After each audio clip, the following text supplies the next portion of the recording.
Releasing Your Inner Bee has a special guest this week, and we are so gracious to have the Maine medium bless us on this podcast. This is part 1 of Amy Bregy.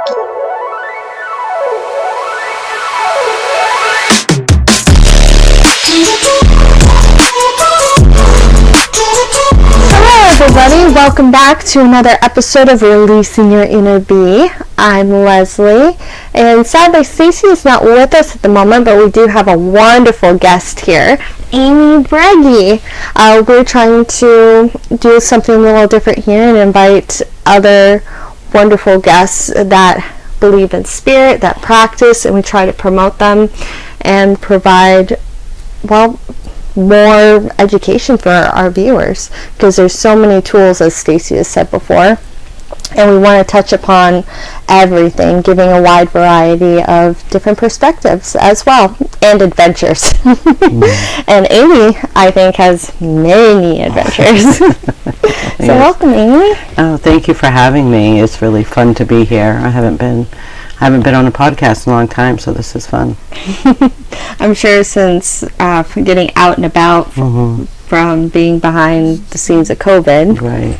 Yeah, you're kind of seeing people more face to face, and people are getting more comfortable. So not hiding behind. Feels good. Yeah, not hiding behind the microphone as much anymore. So I know that you've been showcased here a few times at the Underground Minerals and more, but some people may not know about your background. So, all right. Tell us a little bit.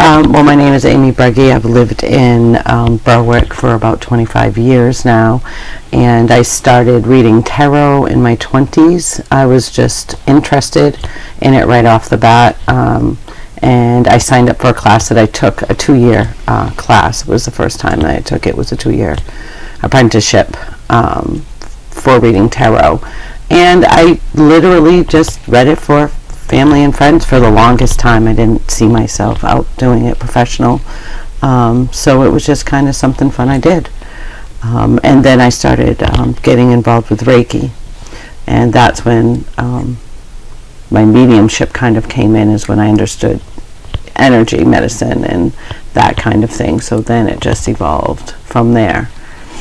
Oh my goodness. Yeah, and then aromatherapy. So there was a lot that it was kind of catapulting me, but it was the energy medicine that really brought everything together for me. Oh wow. But it all started with tarot. It all started with tarot, but that's energy as well. Yeah. And with tarot, do you read that intuitively, or? Well, I do read intuitively. I do also have a diploma in tarot, so I do read, symbolically in astrology, and there's a lot that the tarot can reveal that a lot of tarot readers don't know. That's, the deep symbolism that's in tarot. It's so unique, and I love oracle cards as well, because they have their own unique spin. I like to end a reading with that, maybe with an advice or something like that, but I do tend to stick with the tarot mostly for the reading, and the tarot ignites my mediumship, so then it goes kind of hand in hand, so you're getting more of a reading and a spiritual reading as well, and it just naturally comes in. So what's your favorite tarot deck? Oh, you're going to ask me that, right? Well, I got to say probably the Celtic Tarot. I do teach from the Rider-Waite, and that is my go-to deck. I have a deck that's 38 years old that I love. That's my Rider-Waite deck, but I really do enjoy the Celtic Tarot. That's my second deck I ever bought. I didn't even buy another deck until in the last 5 years or so. Yeah. Do you feel more drawn to that one? Yeah, I think because of my Celtic roots too, and I'm very interested in runes and tea leaf readings and stuff like that. So that ancient stuff comes up, and the deck is more ancestrally kind of feel to it. So I kind of like bringing the ancestors in. So Oh, that's fantastic. Yeah. I know we probably have a lot of viewers that are just starting out. I know that Stacy had a tarot reading class and the introduction with the Rider-Waite, but she also said there's other different types of tarot decks, and it's just what you feel more connected to and more drawn to. Yeah. For me, it's the Rider-Waite, just something simple. Well, the Rider-Waite actually is the original artwork from Pamela Coleman Smith, and my teacher from Ireland actually said they should have named the deck the Pamela Coleman Smith deck. I actually found one that was named after her. It's black and white, and it's the 1913 original artwork that was produced, and it was very interesting. I wasn't even looking for it. I was just at a fair and I saw it. I was like, wow. But the symbolism is very, very important, and that's why I teach from the Rider-Waite, because I believe you need the basic symbolism of the tarot, the true meaning of it, before going on to other different artwork. But you can get different meanings out of them. So I do encourage tarot readers to, as they feel fit, because if you don't want to stray from your tarot deck, don't. If you feel guided to the other tarot deck, take it in, meditate with it, give it some time to permeate. Don't get too many going, because that energy can get a little muddled. Now, when you say muddled, like... well, I like to give each deck its own kind of like ritualistic opening and working with me too, because it's a tool, right? Yes. So you need to feel comfortable with that deck. So if you're just pulling out a brand new deck and you haven't consecrated it or worked with it or anything, you may not get the messages that you would normally get. Yeah. Get more connected with your deck. Yeah, there's a whole sequence that when you get a new deck, what you should follow with that deck before you even use it. And what would be those? Well, my practice is to consecrate it, and however you want to do that. I like to put things in the sun because it clears out any energies, and then I like to work with it like under the first full. I like to go a full moon cycle. So I like to work with it through a whole moon cycle, and I do my own readings with it just to see how I feel with that deck. Sometimes I'm not ready for that deck yet, and I put it away. And sometimes there's something in there that I need for someone, and I'll know that by working with it. So, and I do pick my decks when I go. Like I pick decks to come with me in each event. How many decks do you have? You knew I was going to ask that now. I don't even know. Probably at least 100. Oh, my word. Oh, I only have 4. I have oracle decks, and I have stuff that's been given to me. And that's another thing. If you have a deck given to you, you want to go through the same process. Interesting. Especially when someone gives it to you. Especially. Okay. I have... Because their energy and everything, and I'm not saying there's any bad, but you want to disconnect that energy and recreate your energy with your deck. Yes, cutting the ties. Yeah. And then putting you into it so then you can have that connection to read and get connected with and it's spirit. okay to give decks. I had a deck given to me by a friend, and I did the same thing with it, and it was just a deck she wasn't actually connecting with, so she asked me if I wanted to try it. In my class, I buy you your tarot deck, because there's this thing that people, and I don't know if I believe it or not, but I just honor it, that you're not supposed to buy your first tarot deck. So I just honor that by including it in the class, so nobody has to even worry about that. We take that worry right off the table. Yes. You get a nice fresh Rider-Waite deck when you take my class, and some other tools that I like to use along the way as I teach. Yeah. And then you can get connected with that. Yeah, it's a journey. Deck. When you take a tarot class, it's a journey. It's a self-healing journey. It's a growth period for you, and I like to prepare people for that. That's why my apprenticeship is a year. It doesn't necessarily have to take a year, but I give you that time, because people sometimes have to take breaks and integrate, and I want to honor the time that they need. My goodness. So you respect that person and then the journey that is needed, because you never know what spirit is going to lead Right. them to. It's quite a ride to be a tarot teacher, because you're also support for that person going through that journey as well. So This is just fantastic. I personally, I like to use the full moon as well. Yes. That's been a wonderful calendar, and I love just being outside in the full moon and seeing everything lit up. It's just absolutely beautiful. So I'll put stones and anything that I can out there. just be careful not to try to manifest during a full moon, or take anything in. When a full moon is about letting go, right? Releasing. So I tell people, when you're focusing under the full moon, just focus on what you want to release. Relax. Don't be in your head about don't have in your head what you want to have going on or anything. The full moon can play funny tricks with you. So yeah, just being relaxed. And what I tell people with the full moon is, especially with the eclipse that just happened, that was a little crazy eclipse season we just had. Oh, you're telling me. There was a lot of energies moving around that were, it was like, it was a death and rebirth kind of on and off for a little bit, and now I think we're finally back in direct. So Mercury's direct now, so I feel like everybody's kind of settling down. But it can be intense, during that time, during moons, especially eclipses. I don't even actually do anything on the eclipse. So you just kind of cease. I do the next day. Yeah. Next day. Yeah, Okay. I do it the next day. Just because of all the energy. It's just so much energy. Yeah. It's a lot. And you don't know what you will. Well, right, and we can't control every single thought, right? So if we're going through something, right, it probably isn't an ideal time to do that, unless you are good at grounding yourself and getting yourself in that mind space to just be able to release and just be. Yeah. Oh my goodness, that's actually really good advice. I'll keep that one in mind. Yeah. The last one, I know that I was releasing, and I released so much of anything that was being attached to me. So anything that was not needed, I was just like, forget this, and that's perfect. Stress all around me.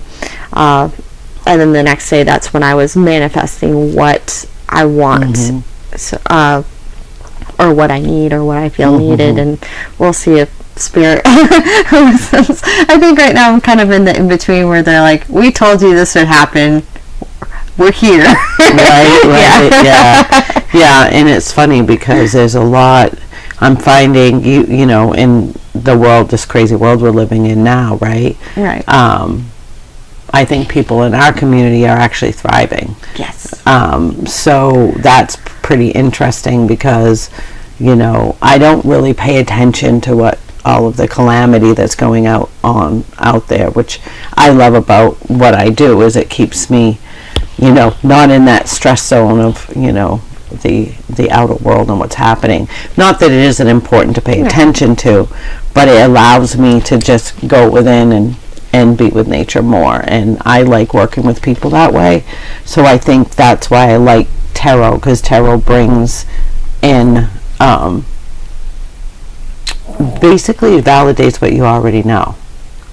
If you think about it, right? The person that comes to you, they already have kind of an inkling of what they want to know about. It doesn't necessarily come out the way that they want it, but it always validates what they already know. Correct. And that's why, we don't believe ourselves, right? But if a stranger, we sit down with a stranger, and these cards tell the entire story we're in right now, right? How can you not believe that? So then it validates what you already know. It's amazing how we're able to do that just by picking up the energy. Of that person. And it's trust. You have to trust what's coming in. And you can have a client come and sit with you, and they might be either skeptical, they just had a bad day, or what have you, whatever the reason. That's not really important. But they're not believing you, right? There's a few things that could be going on there. One, they don't want to accept what's being revealed. That can be part of it. Two, they haven't experienced it yet. That can happen too. And then they'll call me. It happens a lot. They'll call me, a day or so later, or even a week later, and say, "Guess what happened? So you were right." And I'm just reading the energy, and that's the possibility of the energy right now. We're not fortune telling.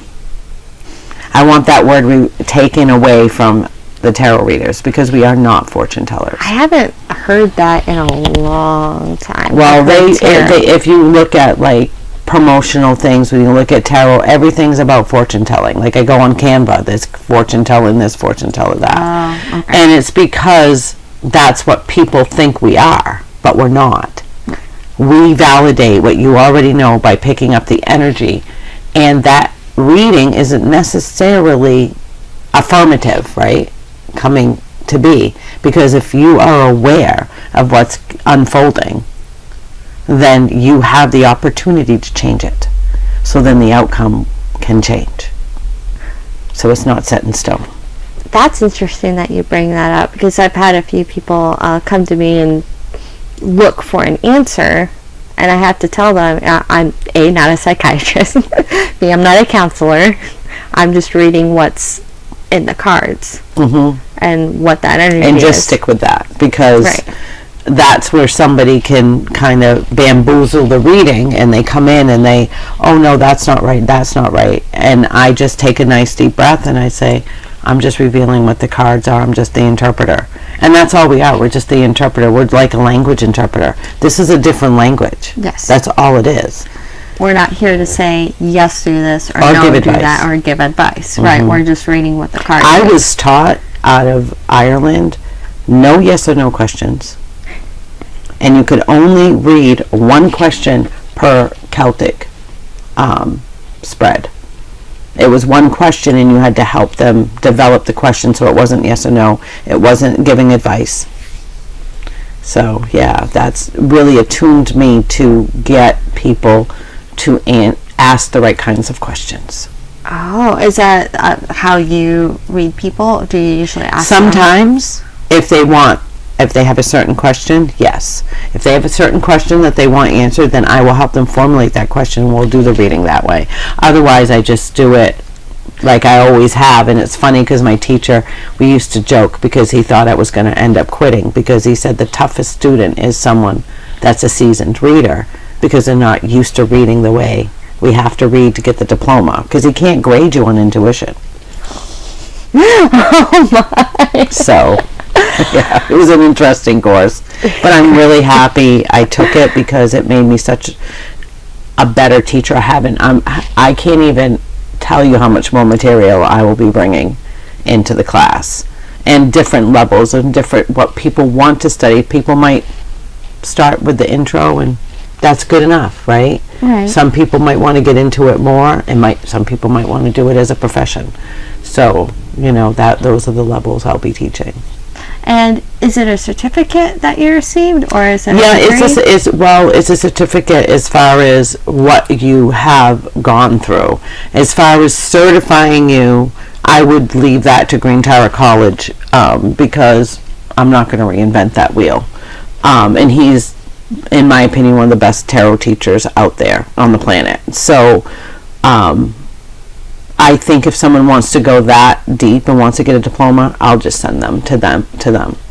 But I can get them in, I guess, certified as a tarot reader, but not like professional. Like I'm considered a professional tarot reader. Yeah, I was going to say. Yeah, and that I can't give that credential, but I would definitely, anyone that's going that way, I would definitely recommend them to go to that, because it isn't about me, it's about the student and what they need. And how deep, like, into tarot does that go? Like, It's all the way? Oh yeah, it's you study the Kabbalistic symbolism, the tree of life that's associated with the cards. You study astrology. I studied herbs. I studied numerology with the cards. And this was kind of like a gateway, I guess you can say. Yeah. To connecting with spirit and connecting with you. We actually spent a week with every single card of the major arcana, and that's how I teach. There's a whole like meditation and everything that goes with it, and so you literally embody or live the tarot. So you live the entire major arcana 22 weeks. And does that help you get a deeper... Oh, yes, definitely. Just a Definitely. deeper connection. Yeah, you have this connection, the meditation that I was taught. It's just an amazing process where you go from each card. So say we're with the magician, right? And we go to the next card, right? So the magician's bringing me to the tarot hill. And then you get dropped off, and the next one comes, and then you go back out for a week. It's really interesting, the visions that came through and the lessons that come through in my own life doing this, and it helps you to manage through those things. Yeah. Oh, so it wasn't just, okay, I'm going to focus on the deck or the cards or... It actually came alive, if you want to think about it. We were living the tarot. Like, we were embodying that card and what it meant, and we had to journal on what happened throughout the week, and how it related to that card. And then I liked how and then he went into the court cards, which is the Night Queen, just those, and then the numbers. I just love how that was broken down, and that's how I will teach. And how long of a course? Well, I know you said it's probably about 6 months of actual coursework, and then the other 6 months is for you to mentor with me, so going to fairs and going to events and maybe a podcast or something to get your courage and your skill up, because I took a class and I didn't go out and do it professionally or anything. I didn't want to, because I didn't feel I was qualified or had the skill. But to get someone out there, once they learn it and sit with them and help them through getting through their first readings and their first event. How do you do a fair event? Not everybody really wants to do fairs, because it's a lot of energy. You got to clear your deck in between. We've worked in fairs, and that's okay. Some people, they just want to do 20-30 minute readings, and then that's okay. It. Yeah, everybody has their thing. I've been doing it a long time, so I got that down pat. But I do enjoy doing other things. Like, I love doing cleansing of homes and doing mediumship for people, for loved ones with families. I do land work, especially with fire walking. There's a whole thing of cleansing and honoring the land. And with tarot, you were able to get more connected with that, and that's what... I understood it. I guess I understood the process more. Like, yes, I did it, but I understood why we did this, and why it's important to have that focus and meditation and journaling. All of that is just a budding of you. I was gonna say, it opened up the doors for you. Opened up who you were. Yeah, from the and inside. We grow as we. We grow as people. Our interests change and everything. So allowing ourselves to evolve over time through that. Tarot is a really good way to do that. And, I pick up my deck every day. It's kind of like, instead of the advice column in the newspaper, I pick up my cards, I think everybody should do that. Yeah, definitely. Yeah, put that advice column. Yeah. Tarot will probably lead you to a better outcome or better choices, and then from there you can make the choice. Yeah, and finding the right reader for you is really important. Just don't go to any reader because somebody else went to the reader. Look at, research. We all have our different knacks or what have you, and go to the person you feel drawn to. That's really important. That's actually how I found Stacy. Yeah. Spirit brought me to her, so I understand what you mean by drawn. Yeah. It's just that inkling, it's that feeling. And when I saw Stacy's photo, because I was looking at the Misty Boyd's whole heart therapies, and her picture was there. I was like, there. Yeah. She was the first person I ever rented space from to do my integrated therapy, which is the aromatherapy. And I was just reading cards on the side there, but I took a class with her a long time ago I think it was like psychic development or something, and it was a kind of a neat exercise, and I got everything right on it. And she goes, "What are you doing in this class?" So I knew my mediumship was still there, you know what I mean? So in the last 5 years, I've just allowed it to come forth, and I utilize it to help others through difficult times if they need to connect with spirit, or and you know, I've learned through these protocols and how to cleanse myself too. That's another thing about being, you know, a tarot reader that I teach, is how to cleanse yourself, ground yourself, because if you don't, you're going to get burnt out. And you were telling me that the last time we spoke, because I had no idea about cleansing and getting grounded after every reading. I knew about clearing and kind of getting rid of the energy that wasn't mine, but also feeling grounded. It helped in the last. Right, it does. And like, I take a salt bath after every single event, just to cleanse everything, relax, and just let go of any residual energy that I don't want. And I'm not saying anyone's giving me, you know, energy I don't want, but that's just like part of what we should be doing. To help our own, because we're like a hollow bone, right? We're a channel, we're like a hollow bone. So we're pulling in all of this energy. We need to cleanse that out so we stay balanced. It's funny that you took a salt bath. I did too. Yeah, I do every event. I don't care if it's summer. No. Every single event, I take a salt bath after.